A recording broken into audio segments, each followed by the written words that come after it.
our channel. So today in this video we are going to discuss about how to host study sessions in Google Meet. So without wasting much of our time, let's get straight into the video. So if you want to host study sessions in Google Meet, all you can do is simply go to your Google Meet. Once you're in your Google Meet, you can simply tap it on, and to host a study session, you need to simply schedule a meeting or start an instant one. After this, you need to share the link with participants and utilize the features like screen sharing, breakout rooms, and chat for an effective study environment. In your Google Meet, you can simply link it with your Google Calendar or Gmail directly and schedule a Google Meet in it. You can simply use the inbuilt features like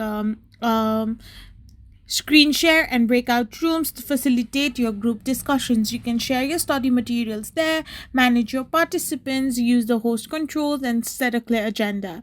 So this way you can simply do it. I hope you found this video helpful. So don't forget to hit that subscribe button and do give us a thumbs up. We will be back again with more informative videos. Thank you for watching and stay tuned for our next video.